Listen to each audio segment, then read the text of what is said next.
Good morning, men.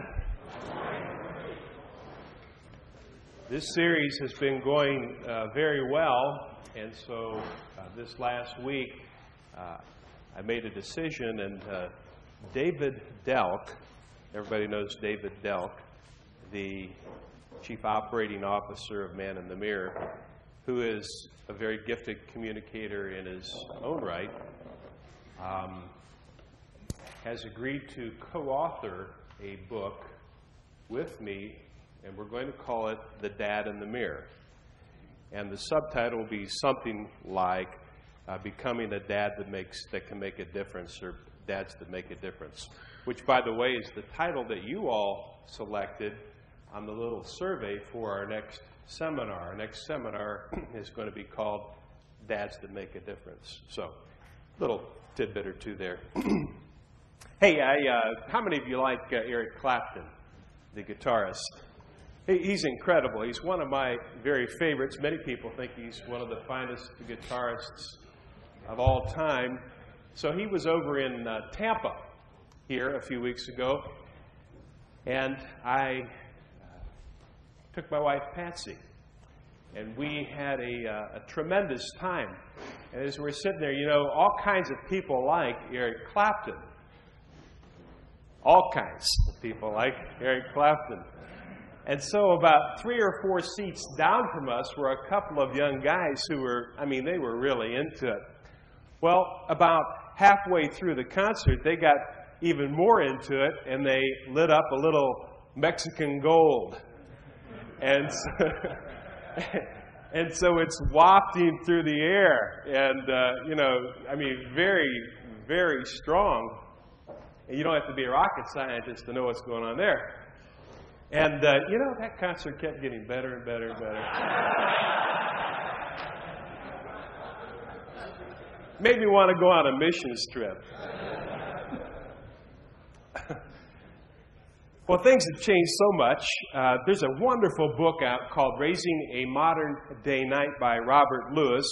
Robert Lewis, the NCMM, the National Coalition of Men's Ministries, we've just selected him as the Pastor of the Year. In October, he will receive the Pastor of the Year award, and he'll be coming to Atlanta to receive that. I hope some of you will be coming to learn how to build men's ministry in your church. Great book. How many of you have read the book or heard of it? Okay, well, we need to get the word out on this book. You can read it in a couple of hours, one sitting if you like. He quotes some statistics in here, some thoughts in here that I hadn't seen for a decade, and I thought it was very enlightening. This was reported on the evening news one night that the 7 major problems reported by schools in the year 1940 were the following: talking out of turn, chewing gum, making noise, running in the halls, cutting in line, violating the dress code, and, of course, that old standby littering. 40 years later, though, the 7 major problems reported by schools were drug abuse, alcohol abuse, pregnancy, suicide, rape, robbery, and assault. That was in 1980. Things have gotten worse. It's interesting. I thought that smoking pot was such a bad thing, and I suppose it has its negatives.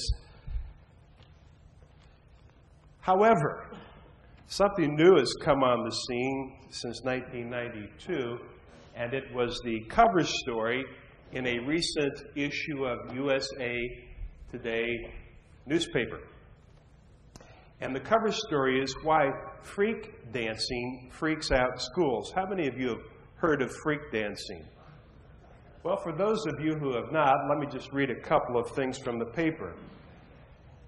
At the certain club, this is the beginning sentence of the article, at a certain club, a handful of kids meld into a kind of Congo line that redefines the term joined at the hip.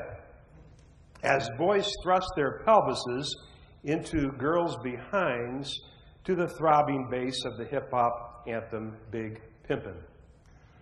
One halter-topped girl stoops so far over the floor that she looks like a center primed to snap a football, except she's also gyrating wildly against a boy's groin. How do you like it so far? Many schools, not knowing exactly how to handle this, have been canceling spring dances outright and are suspending all dances going into the fall, trying to figure out how to respond to it. This is a movement that's sweeping wildly across the country at this time, and they just don't know how to handle it. A couple of other things. One young person says, it's just the way everybody dances. Well, it's not the way everybody dances, but there are quite a group of people doing it. Honor roll kids do it, the article says. Church-going kids do it, the article says.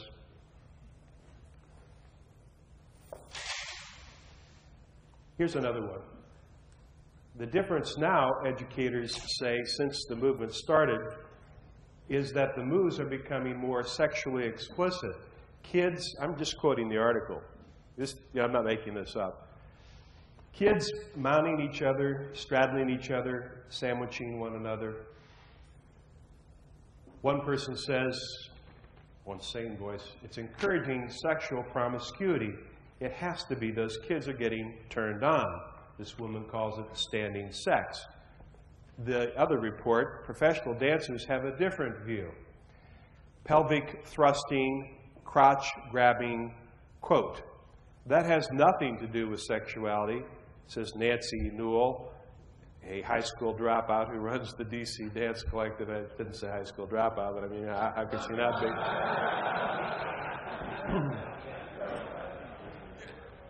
She says, to me, it has everything to do with creativity. Whether we like what the message is or not, it's still creative expression, she says. And if we stop doing that, then we're really in trouble. One more. One 16-year-old girl commenting on this, she says, we don't get raunchy. It's not like we're getting naked, says this girl who has danced with 6 boys so far this night. She says she has her limits. Like when guys put their hands down her pants, she says, I have morals. I walk away. Unbelievable, huh, fellas? Well, how does this happen? How does it come that a child will behave in this way? And are you worried? I mean, we're growing up in a very different culture these days. And are you worried about whether your children might end up doing something like this or worse? And if you're not worried about it, should you be?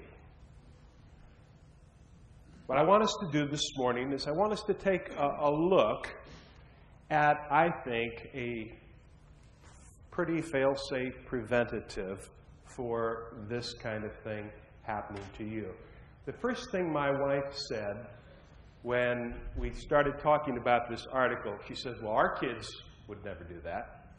And you know, it was interesting because it had never even occurred to me to wonder whether my kids would ever do that, because I'm just so utterly convinced, because I'm so involved in their lives and I know so much about what they're doing, that it never even occurred to me to wonder if they were doing it, because I know what they're doing. I'm involved in their lives. But I thought it was interesting. I wonder how many men would read this article and then have to wonder, well, I wonder if my kids are doing that.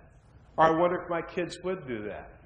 And that right there, if you can catch that subtle nuance of those two positions, that's what I want this whole talk to turn on this morning. Now, let's go to the scriptures. Proverbs 29, verse 15.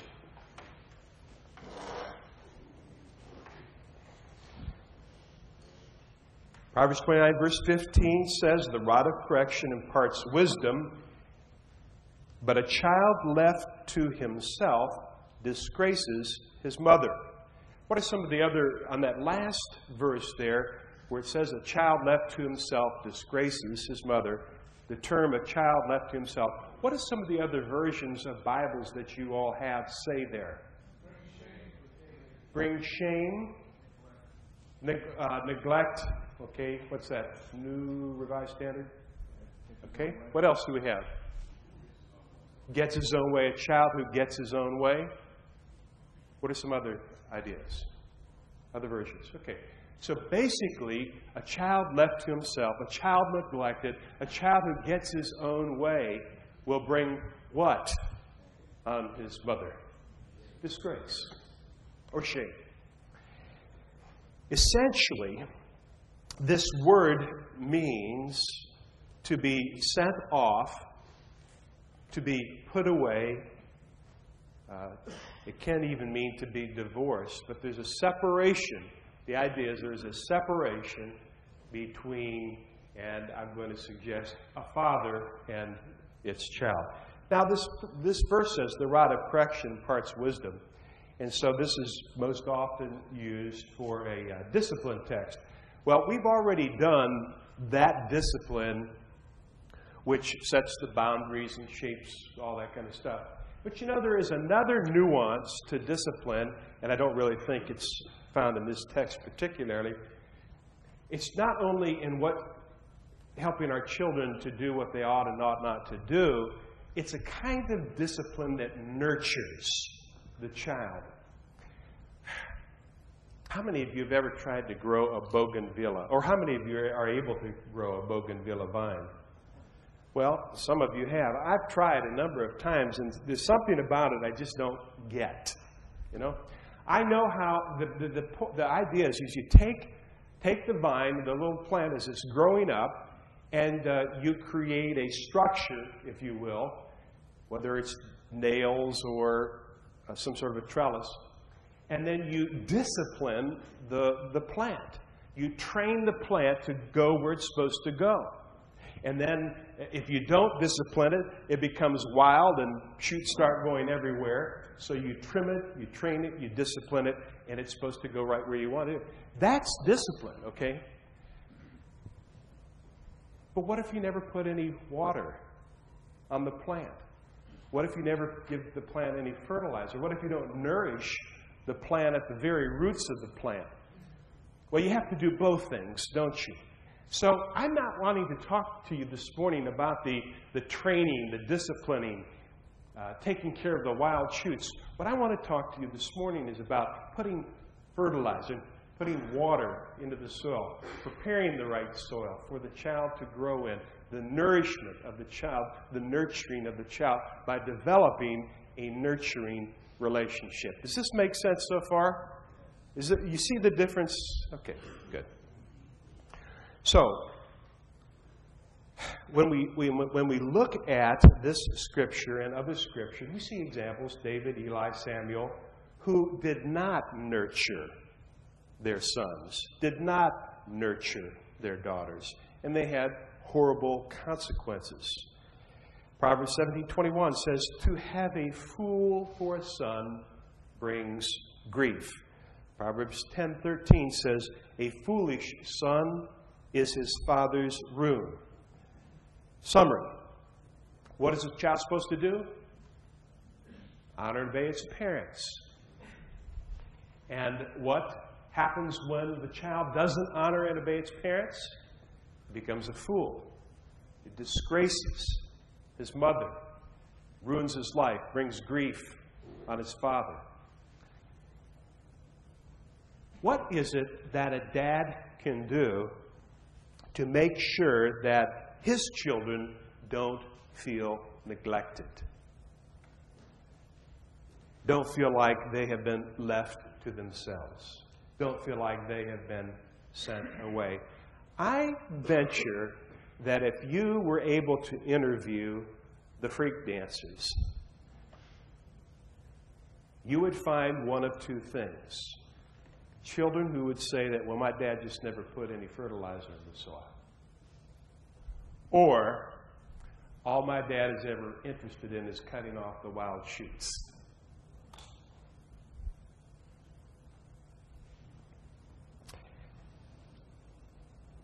What kind of people do you like to be around?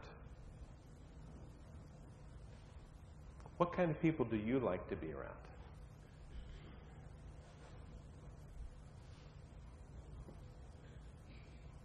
You like to be around somebody who's always negative? Nah. Do you like to be around somebody who is always interrupting you? You're trying to share what's on your heart and mind. They listen to about 2 sentences and they say, yeah, let me tell you what you need to do. Do you like to be around someone who doesn't show you respect, but sort of talks down to you all the time?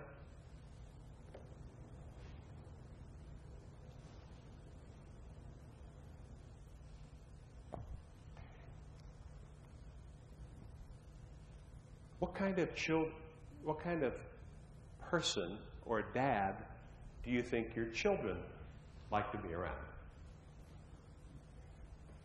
Our children like to be around the same kind of people we like to be around. And we as fathers really have a responsibility to understand that we need to treat our children as human beings. And I want to give you 5 ideas, 5 practical traits, if you will, of a nurturing relationship. The first characteristic is respect. Turn with me to Matthew chapter 7, verse 12. We're done in Proverbs. Matthew chapter 7, verse 12.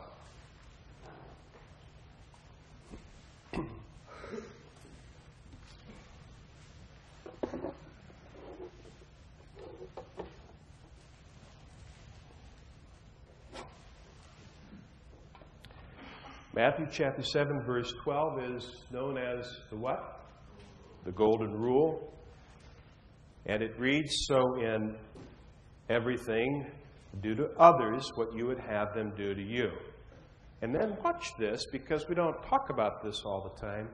For this sums up the law and the prophets.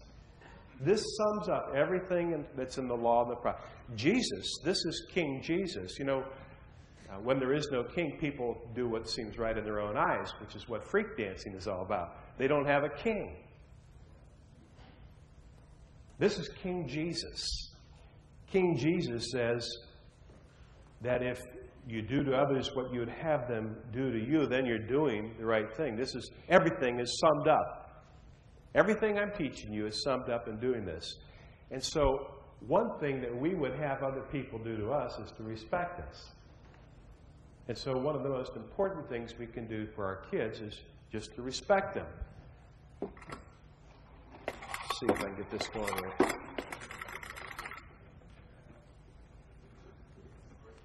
Okay, keep going. So,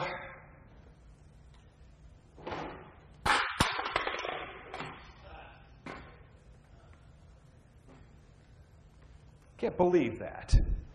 You know, I told you what I wanted you to do, and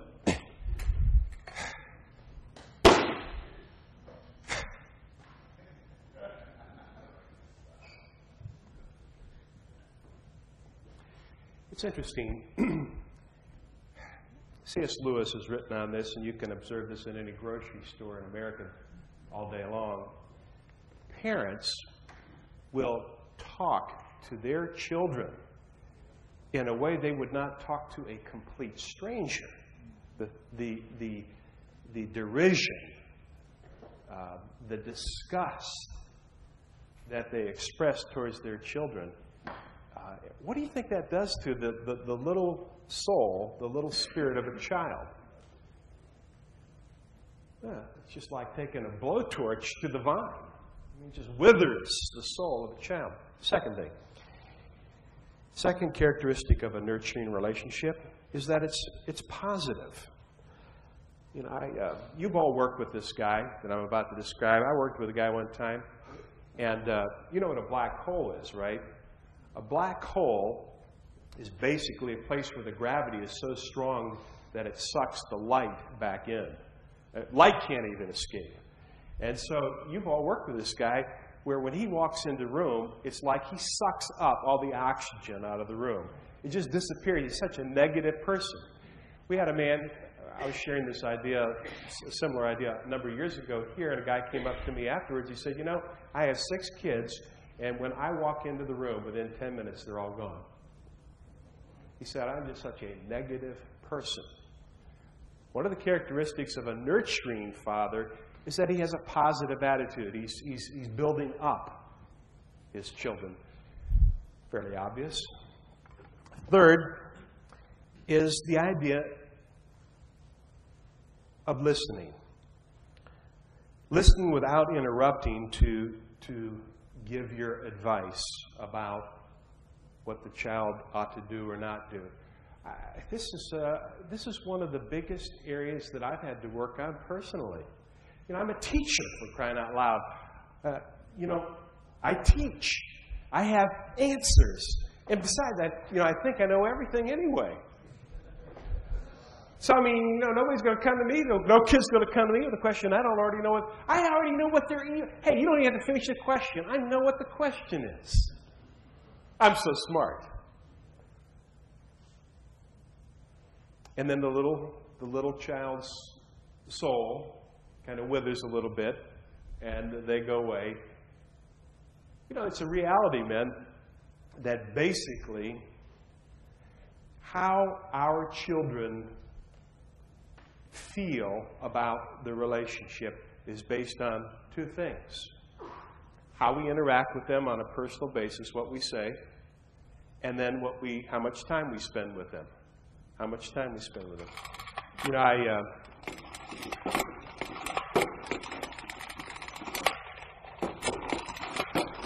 Funny time there. My son is getting married next summer. And so we were talking the other day, and he said to my wife, he said, Mom, you've always been my number 1 fan. You've always been my number 1 fan. And I have to tell you, I was taken back by that.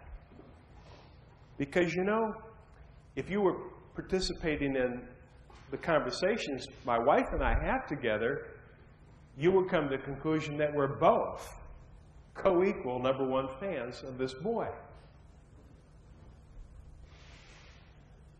But why did he come to the conclusion that she's the number 1 fan? Well, she's the one that listens to him.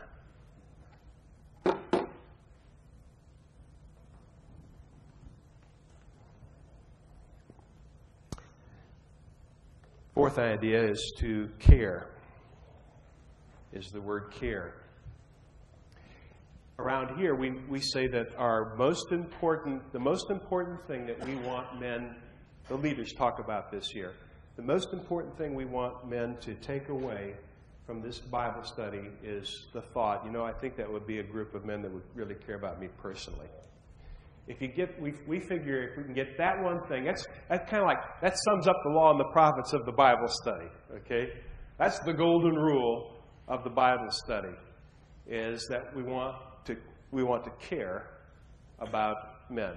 You're all in environments all day long where people don't really care, at least their care is limited to the extent of the commercial possibilities of the relationship. So you know what I'm talking about here? We want this to be a place where people really care. So here it is. When I was growing up, I knew I could call my mom and dad anytime I wanted to. But I also knew they would never call me. Today, looking back at it, I really have come to the understanding, I think, that what they thought they were doing was giving me space. What I received from that is that they didn't really care. Stop giving your kids so much space. Space they don't want. And then the final idea is the word available.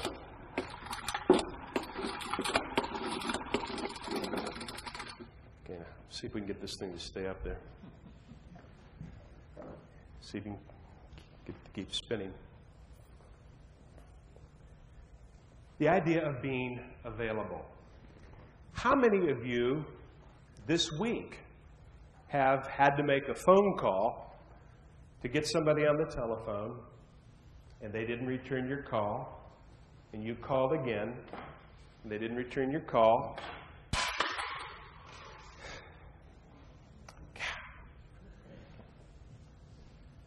They just don't make them like they used to.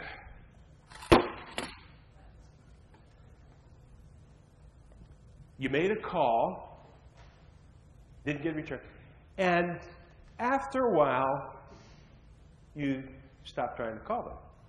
You stopped trying to get through. Why? What was the message? They're not available. They're just not that interested. They're just not that interested.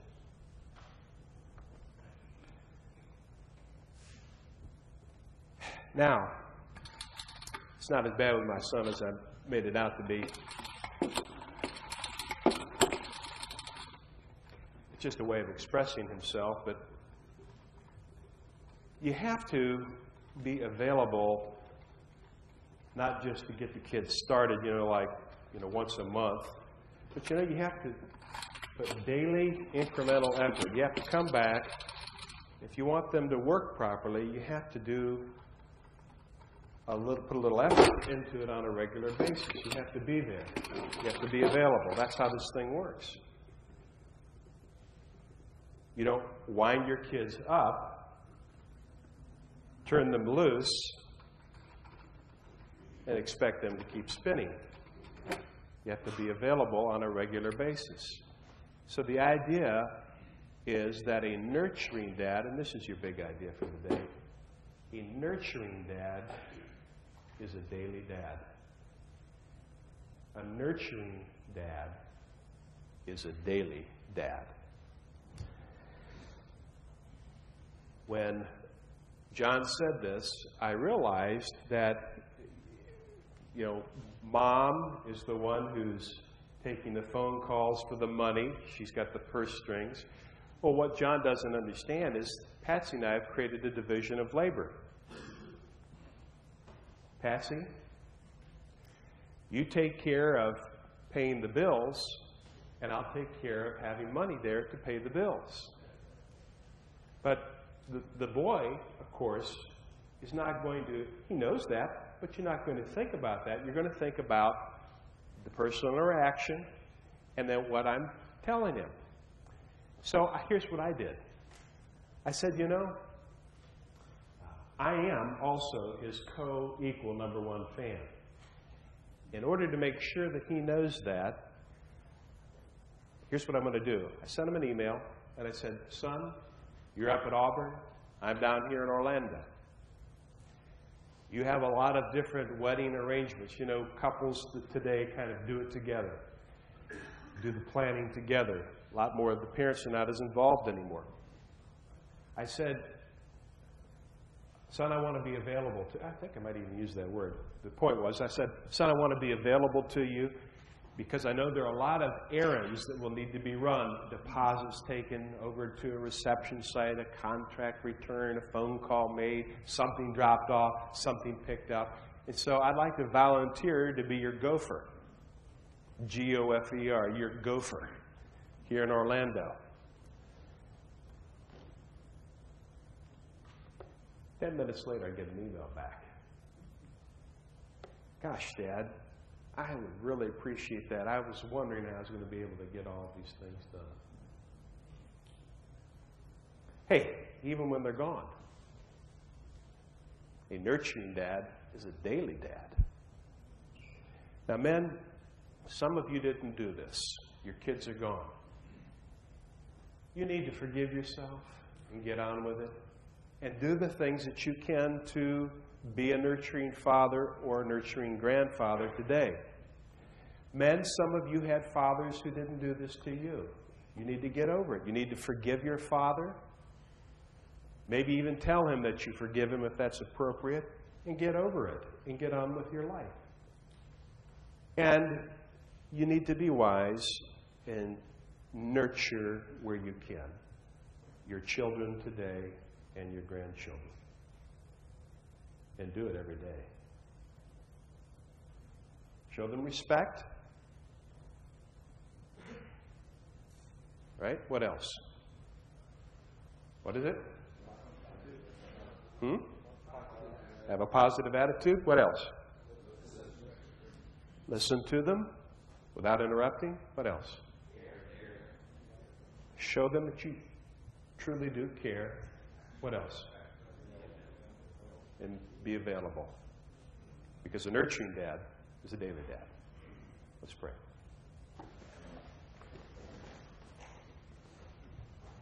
Father, a talk like this has the potential to rip open some old wounds and make some new ones.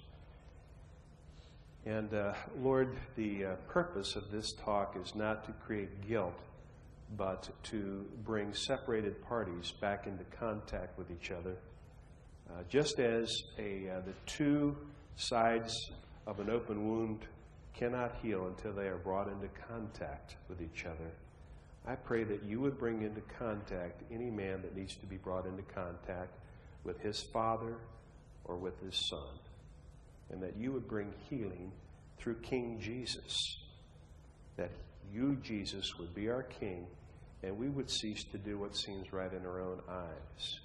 Lord, also give us the confidence that if we are a nurturing daily dad, that we don't have to worry about what our kids are going to be doing when we're not looking. We ask this in your name, Jesus.